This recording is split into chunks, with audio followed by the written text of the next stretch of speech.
it is for many days. The same emphasis is given Daniel chapter 11 and 12 when Daniel receives the last vision and the longest prophecy that he received in Daniel chapter 11. In chapter 12, when the prophecy comes to an end, the angel comes again and interprets everything. But when it comes to the things to do with 1844 or the 2300 days, he was told to seal up the vision. It concerns the time of the end. Therefore, Daniel was not privileged to understand the 1844 or events are surrounding the 2300-day prophecy. Why? Because it was supposed to be sealed. It concerned the time of the end.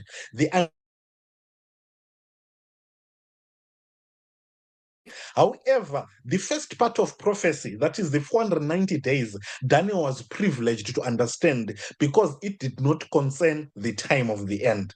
So these things were supposed to be fulfilled in 490 days. All right. That is to say, number one, finish the transgression, okay, to make an end of sins, to make reconciliation for iniquity, to bring in everlasting righteousness, and to seal up the vision. In summary, all these things were going to be fulfilled by the first advent of the Messiah and by him dying on the cross and confirming the covenant with many, not only Israelites. That's the summary of what was to be fulfilled. But we want to go to the details of the prophecy, especially events that we are interested in understanding 1844. So, verse 24, the angel makes the announcement that here, Daniel, 70 weeks are cut off or are determined out of the 2300 days for your people so that these things could be fulfilled. All right, then he breaks it down further in verses 25. Know therefore and understand that from the going forth of the commandment to restore and build Jerusalem unto Messiah the Prince shall be 7 weeks and 62 weeks. The street shall be built again, the wall even in troublous time. Verses 26. And after 62 weeks shall Messiah be cut off, but not for himself, and the people of the Prince that shall come, that shall come shall destroy the city and the sanctuary, and the end thereof shall be with a flood, and unto the end of the war desolations are determined. Verse 27. And he shall confirm the covenant with many for 1 week, and in the midst of the week he shall cause the sacrifice and the oblation to cease, and for the overspreading of abominations he shall make it desolate, even until the consummation, and that determined shall be poured upon desolate. All right, Sister Apostle, remember to admit people. So that was verse 27. So we're going back to verse 21 and then we go over it nicely. So let's start now. We have seen the whole prophecy from chapter 25 to chapter 27. Only 4 verses that we are looking at. So verse 25 says, know therefore and understand that from the going forth of the commandment to restore and to build Jerusalem unto Messiah the Prince shall be 7 weeks. So in verse 25, we are given the starting point of the prophecy. What is the starting point of the prophecy? The starting point of the prophecy is when the commandment is given to the Israelites to go and rebuild Jerusalem. Because Daniel's concern was, are we ever going to be released out of captivity? Yet the answer has come. Okay, not only are you going to be released from captivity, but Jerusalem shall be restored. Not only restored, even the promised Shiloh shall come and rule. So Daniel's answer, Daniel's request is given, his prayer is answered, and more than answered. Okay, so what is the starting point? When the commandment or the decree is given that the Israelites shall go and rebuild Jerusalem, that shall be the starting point of the 70 weeks, which is also the starting point of the 2,300 days prophecy. Okay, now 2 things are mentioned. Know therefore and understand that from the going forth of the commandment to restore and to build Jerusalem. Okay, so in history, we know that from the Bible, 3 decrees were given.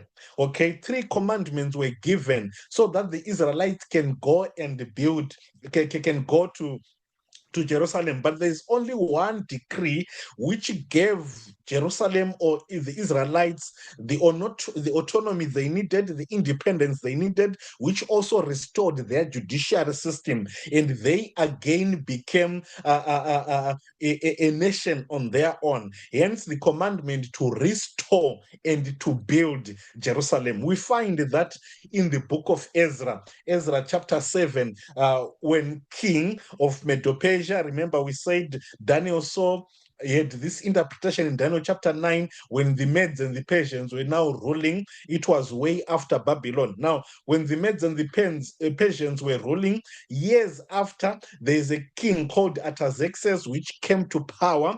And this king, in his seventh year, he gave that decree that the Israelites may now go and rebuild and restore Jerusalem. So we find this in Ezra chapter 7. We are going to read. It reads as follows. And there went up some of the children of Israel in the seventh year of Artaxerxes the king. Verse 12, Artaxerxes, king of kings, unto Ezra the priest, a scribe of the law of God of heaven, perfect peace, and at such a time I make a decree that all they of the people of Israel and of his priests and Levites in my realm, which are minded of their own free will, go up to Jerusalem, go with thee. So we won't read the entire chapter. That is why we are going to end the lesson so that you have the time to read the entire chapter. We have a lot of details to cover, but go and read the entire chapter from verses 1. You get the context of what was happening, and then you will see Ezra and his people seeking the king that they may go and rebuild the city which was in ruins. And in verse 12, the king gives his decree. It's longer than this. Go and read the entire one. But the details we want here, this decree, according to verse 7, this one, the top verse, this decree was given in the seventh year of Artaxerxes. And if you go to history, the seventh year of King Artaxerxes of Medo-Persia was in 457 BC.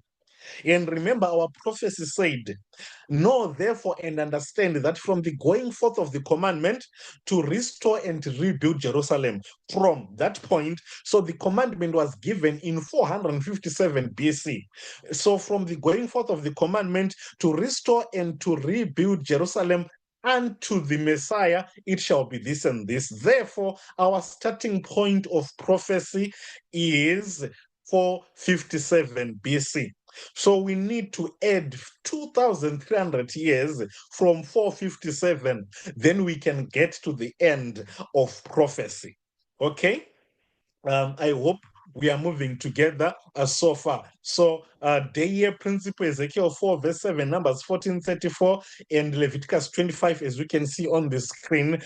In prophecy, a day symbolizes a year. So if it was 2,300 days, it then means 2,300 years. Now we have our starting point. Very interesting. Let's look at the details of this prophecy. Verse 25, know therefore and understand that from the going forth of the commandment to restore and to build Jerusalem unto the Messiah, the Prince, shall be 7 weeks and 2 weeks shall be 7 weeks and 62 weeks. The street shall be built again, and the wall even in troublous times. Okay? So, from the commandment to restore and to rebuild Jerusalem unto the Messiah, so 2 events. Okay? Know therefore and understand that from the going forth of the commandment, number 1, to restore and to build Jerusalem, number 2, unto the Messiah, 2 events. Because the angel has mentioned 2 events, the rebuilding of Jerusalem and the coming of Messiah, he follows up also by giving 2 time periods, 7 weeks and 62 weeks. Okay? Know therefore and understand that from the going forth of the commandment to restore and to build Jerusalem unto the Messiah shall be 7 weeks and 62 weeks. Okay? Now, so let's look at this table that brings this more clearly to us. So we have the restoration and the rebuilding of Jerusalem, and then we have the coming of the Messiah. So the rebuilding and restoration of Jerusalem shall be 7 weeks. Okay, so it shall be 7 weeks. And then from then onwards, up to the coming of the Messiah, it shall be 62 weeks. So the first 7 weeks is for the rebuilding of Jerusalem.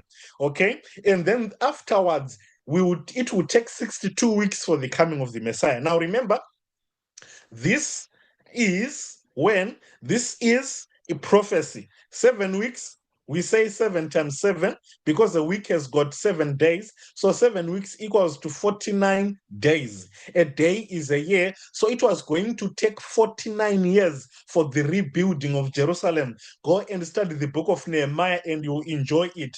The celebrations and the dedication, it happened in the 50th year. Okay, because it took exactly 7 weeks as God had prophesied for the rebuilding of Jerusalem. So 7 weeks, that is 49 years, was for the rebuilding of Jerusalem. Why did it take 49 years? There were challenges.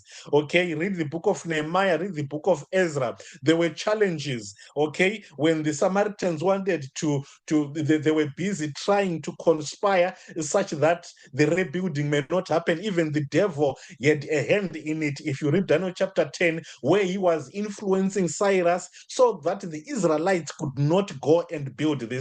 So the verse says, it shall be built again, even in troublous times. So as exactly as prophesied, the time and the challenges. We won't go into details today, but the book of Nehemiah, the book of Ezra, and the book of Daniel chapter 10 sheds more light as to the challenges of this rebuilding and how it happened. So the restoration of Jerusalem and the rebuilding, it took 7 weeks. After 7 weeks, it was going to take 62 weeks for us to get to the Messiah. So let's read again the verse with understanding now. Know therefore and understand that from the going forth of the commandment to restore and to build Jerusalem unto the Messiah, the Prince, shall be 7 weeks and 62 weeks. A score is 20. A score is 20. So 3 score means 320. That is 60. 3 times 20. So a score is 20. If we have 3 scores, that is 60. So that is to say 62 weeks. So 7 weeks, 62 weeks. Okay? All right. I hope we are moving together. So those were the events. Those were the events of the rebuilding Jerusalem. Let's look at the events that has to do with the Messiah. Okay. Now remember, verse 24 said 70 weeks has been given to your people. Okay. One of the things that was supposed to happen in the 70 weeks was the arrival of the anointed one or the most holy. Okay, and Daniel here uses the language from the going forth of the commandment up to the Messiah. And we noted on Wednesday that the Messiah, that Hebrew or Aramaic Messiah, the pastor will assist, means the anointed one. That is what Messiah literally translates to. It means the anointed one. Okay, so let's see the arrival of the Messiah. Luke chapter 4, verse 16. And he came to Nazareth, where he had been brought up. And as his custom was, he went into the synagogue on the Sabbath day and stood up for to read. And there was delivered unto him the book of the prophet Isaiah. And when he had opened the book, he found the place where it was written. Verse 18, the Spirit of the Lord is upon me, because he hath anointed me. That's our key word, the Messiah, the anointed one. The Spirit of the Lord is upon me, because he hath anointed me to preach the gospel to the poor. He hath sent me to heal the brokenhearted, to preach deliverance to the captives, and recovering of sight to the blind, to set at liberty them that are bruised. Verses 24. And he began to say unto them, this day is this scripture fulfilled in your ears. So Jesus was saying, now the Spirit of the Lord has anointed me to do this work. Now, Jesus had been born 30 years before. Luke says when he was about 30 years, that's when he went to be baptized by John. Okay, so 30 years before, for Jesus was born around 3-4 BC. Jesus grew up. No one knew him publicly except those who knew him personally. He did no public work till he was baptized by John. When he was baptized by John, he went to the wilderness for fasting for 30 days, for 40 days. And then when he came back, these are the events which took place. Which means that Jesus was anointed when he was baptized. He never did any official work till he was baptized. His baptism marked the commencement of his public ministry. It's also interesting that even in the Seventh-day Adventist Church, we officially give you work only after you are baptized. Interesting detail, okay? Now, when was Jesus baptized? So that we know that his baptism marks the presence of the Messiah, or the arrival of the Messiah, or the commencement of his messiahship as far as public ministry is concerned. That is to say, that is when that is the year he said, "This day the scripture is fulfilled in your ears. The Spirit has anointed me to preach the gospel." Which day was that? And then we know that according to history, Jesus was baptized in AD 27. Now, let's go back to our calculation. This is where it commences. So, 7 weeks was for the restoration and rebuilding of Jerusalem. 62 weeks from then onwards was going to lead up to the Messiah. And we said 60 is equals to 60. So the verse said 60 and 2 weeks. So if we add 7 weeks, 60 weeks, and 2 weeks, we have a total of 69 weeks, as you can see on your screen. I've done the addition for you there. 7 weeks, 60 weeks, 2 weeks, or 7 plus 62 is 69. So altogether, from the going forth of the commandment, from the going forth of the commandment to the Messiah, or up to the anointed one, or up to the baptism of Christ, altogether it's 69 weeks. 69 weeks times 7 will give us 483 days. 483 days in prophecy totals 483 years. So I challenge you to add. I want you to take a pen and a paper if you are using your phone, so that don't disturb the Zoom. Or if you can, just pull up your calculator. Can you please add so that we do some maths? If we add 483 years to 457, we are in year 457, the 7th year of Artaxerxes, the year of the decree. I want you to add 483. So just say 457 plus 483, and then you let me know if prophecy was correct. Because if you add 483 to 457, you must get to the year of Christ's baptism. Then you know prophecy was correct. So please, so that it becomes participative and you really see if you are following, take a pen and a paper, and then you can put in the chat your answer. I'll be waiting. I'll give you a moment.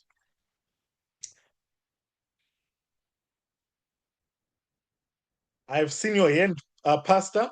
If your hand is not answering the question, go on. If your hand is answering the question, please wait for others. But if it's not answering, please go on.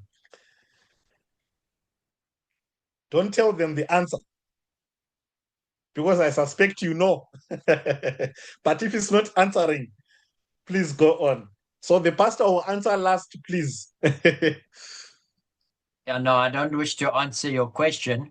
I just wish to say that we need to have 457 BC as minus 457.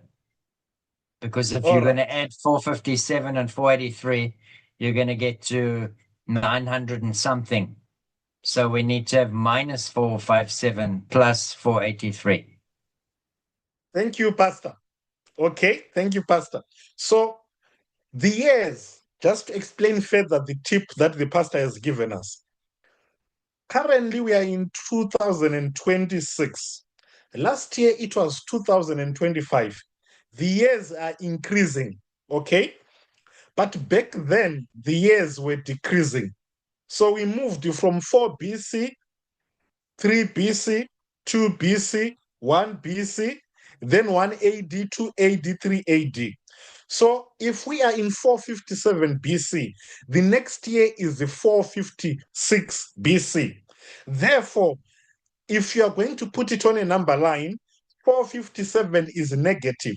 It's minus 457 plus 483. Thank you, Pastor, for the tip. I hope it makes sense. If it's not making sense, please ask. The years decrease like this: -4, -3, -2, -1. Now, from 2020, we go to 2021, we go to 2022. Years are increasing. But back then, you would move from 4 BC to 3 BC to 2 BC to 1 BC. Years were decreasing. This is the tip that the pastor has given us. Okay? All right. Brother Yandile has answered and said 427. All right, Sister Prudence, I think you have revised that one after Pastor's tip. Sister Taviso has answered for 27. I don't know, is this Sister Yolanda or Brother Michelle who has said 26, since it's two of you? Also, I don't know whether that was Sister Prudence or Brother Poso. Which is which here? Those who haven't placed their answers, I'm suspecting it's either you're not here or you still need your time. Let's put our answers. We are adding, let me put back what we are adding. So I'm guessing if you had put it correctly, like what the pastor said, you should have negative 457 plus 483. And from the rest of these answers, I think this is what we did. We have 26 here, and 27 and 26 and 27. Very interesting. All right. Now, why are we getting 26? Why did Yanela say +1? Why did Yandile say 27? Okay, because according to history, Jesus was baptized in AD 27, but we got AD 26. All right. The reason is because we don't have 0 when it comes to the year. So I'll illustrate using the number line. When we are doing mathematics, when we're adding negative 457 plus 483, we are using a mathematical number line implicitly. All right, this is the number line that we use in mathematics. It moves from negative to positive. So to remind you, grade 9 maths, -1, -5, -4, -3, -2, -1, 0, 1, 2, 3, 4, 5. We're in positives now. So if we say -3 plus 5, the answer is 2. How do we get 2? Let me remind you, it's been long since we're in grade 9. We come to -3, then we add 5, okay? If we move from -3, just follow my cursor here. That is, we want to add -3 plus 5. So we want to count 5, okay, to the right. So we're going to count 1, 2, 3, 4, 5. We land on 2. So according to the mathematical number line, -3 plus 5 is equals to 2. Why? We counted 5 from -3. I'll do that again. 1, 2, 3, 4, 5. We land on 2. And this number line is a 0. But when it comes to calculation of years, okay, we don't have 0 when it comes to the years. What we did is we moved from 5 AD, 4 AD, 3 AD, 2 AD, 1 AD. There is no year called 0. So we moved from 1 AD to 1 BC, 2 BC, 3 BC, 4 BC, 5 BC. We are now in 2026 BC.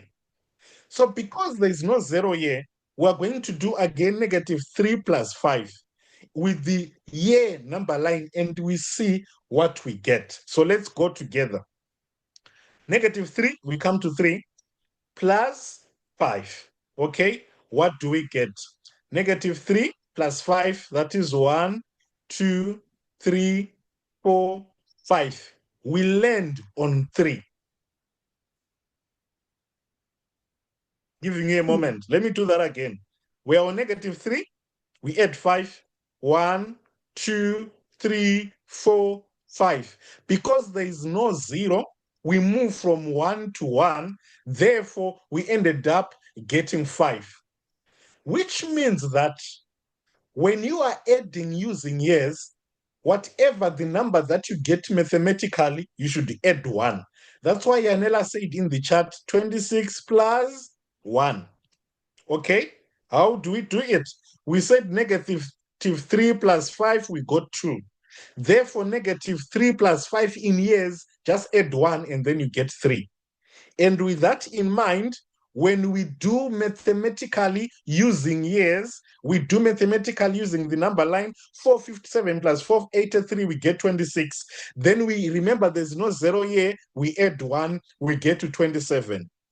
I don't know if God knew that in maths we're going to use a number line with a 0, but I want to assume you knew, because in prophecy, without a 0 before, God already gave the correct time, and using 483, we arrive exactly in AD 27 when Jesus became the anointed one.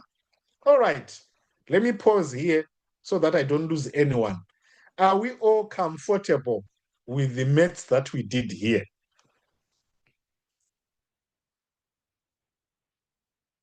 Did I lose anyone?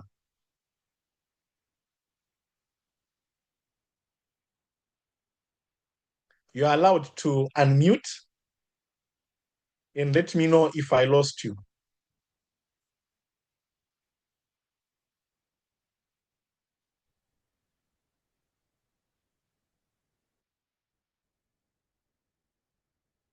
Okay. What are we doing here? Why are we worried about this 27? All right.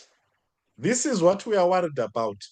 The commandment says, from the going forth of the commandment, that is in 457 BC, up to the Messiah, it shall be 69 weeks. 69 times 7 is 483.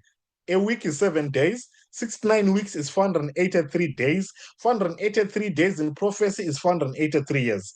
So translating, the angel said to Daniel, from the going forth of the commandment up to the Messiah, it shall be 483 years. In other words, the angel said, from 457 BC up to the Messiah, it shall be 483. When did we get to the Messiah? We got to the Messiah when Jesus was baptized. After his baptism, he said, now I've been anointed to preach the gospel. This day, this prophecy is fulfilled. Some would go on to say that meant this year, because the day in prophecy is a year. This year, the prophecy is fulfilled. So what are we looking for? We want to see, we are now in 2026, but let's say we were with Daniel when he received this prophecy. Then Daniel says, guys, from 457 BC, if you add 69 weeks, that is exactly the year in future that Christ is going to be baptized. So Daniel and his friends would sit down and add. We are in 4, we get the decree in 457. Let's say they knew when the decree would come. Or Ezra, let's talk about Ezra. When Ezra received this decree, all he had to do was to take the book of Daniel and say, okay, this decree has been given this year in 457. When then should I expect the Messiah? I'm going to add 69 weeks or 483 years. If I add 483, the year that I get, that's when Christ is going to be anointed. So Ezra will gather his friends, Nehemiah, whoever was there, I've forgotten the other names. He will gather them and say, guys, let's add 457, negative 457 plus 483, then they get 27. So they could predict when Jesus was to be baptized. That's why we are adding 69 weeks or 483 to see when was Jesus baptized according to prophecy. So prophecy say Jesus was to be baptized in AD 27. So we go back to history. Was Jesus really baptized in AD 27? History confirms, yes, Jesus was baptized in AD 27. Thank you so much, my brother. Thank you. Thank you, sister. Isaac Newton, all those who remember science know that there is someone called Newton. He was a scientist when it comes to physics. Okay, we talk of gravity today because of him. Scientists don't believe in God because most of the time, not most of the time, the basis of science is we can only believe that which we can put in the lab and test. So unfortunately for scientists, they cannot get God and put him in a lab and test to see if he is God or if he exists or not. Therefore, they reject the notion that there is God. But when Isaac Newton came to prophecy, though he cannot put God in a lab and prove his existence, but he could not controvert the fulfillment of prophecy. As he traced all the prophecies that has been fulfilled, that were prophesied years before. Okay, Babylon came into existence in 605 BC. Came into power in 605 BC. Already they were receiving prophecies from 605 BC, 600 years before Christ.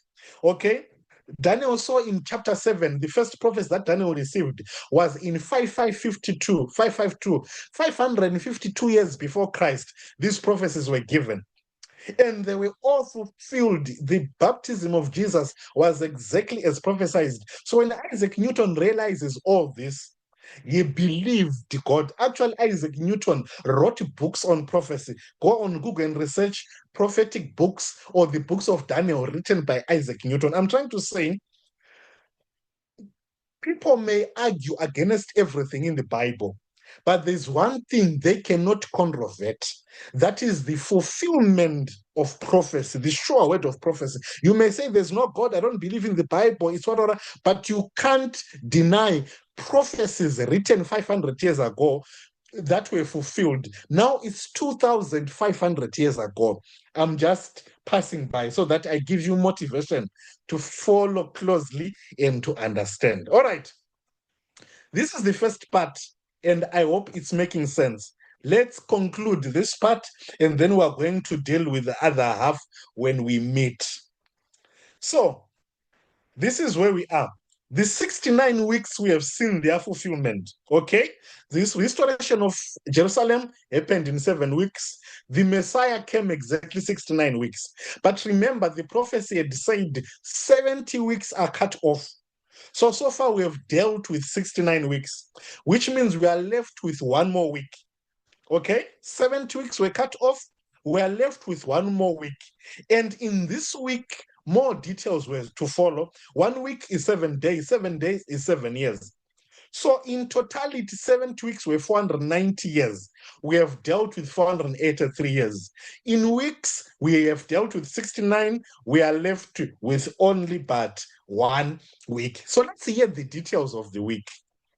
Verse 26. So we were on verse 25. Let's read verse 26. And after 62 weeks, remember we had 7 weeks, then 62 weeks, that is to say 7 weeks and then 62 weeks. Gabriel is saying things that were going to happen after his baptism or after 62 weeks. Let's read.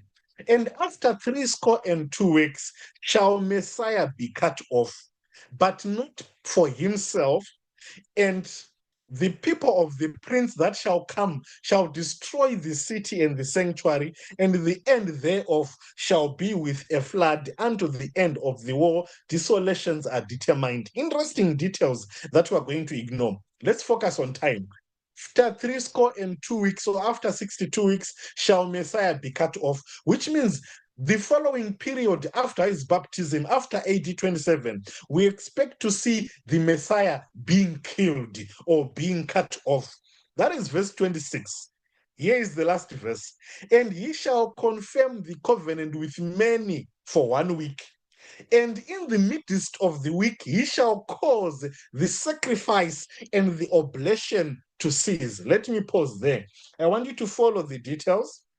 He shall confirm the covenant with many for 1 week. And in the midst of the week, he shall cause the sacrifice and the oblation to cease. What is Gabriel talking about? We have dealt with 69 weeks. We are left with 1 week for them to be 70 weeks.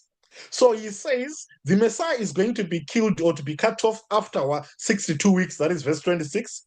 Verse 27 says two things. Number one, he is going to confirm the covenant with many in 1 week. Number two, in the midst of the week, he shall be cut off. All right. The gospel used to belong to the Israelites, though they were supposed to share it with the world, but they were the depositories of the law. They were the depository of the gospel. But Christ was going to share the gospel and to bring it to the Gentiles. He was going to confirm the covenant with many. That is for 1 week. Okay? Right. 1 week is interesting. Why? Because in AD 34, exactly 1 week or 7 days or 7 years after AD 27, when Jesus was baptized, there was the martyrdom of Stephen. When Stephen was killed, the first apostle to be martyred, then the disciples fled from Israel and went outward. Hence, they started to share the gospel with everyone. Jesus had commanded them, start in Jerusalem, do not start outwards, start in Judea. But when they killed Stephen in AD 34, then they fled, into the outwards of Judea, thereby preaching the gospel to the Gentiles.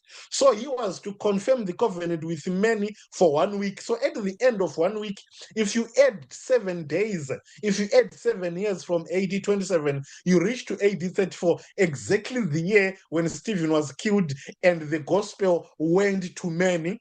But in the midst of the week, he was to be cut off. In other words, in the midst of 1 week. So what is half of 7? Half of 7 is 3.5. So if you're in AD 27, say AD 27 plus 3.5, the year that you will get is the year that Jesus died. Now, that is exactly your assignment. We will take it from here when we meet next time and we explain verse 27 until we come to 1844. May God bless you as you consider this. We're in AD 27, add 1 week, and then half of that week should give you the year that Jesus was crucified. Any question? We are done.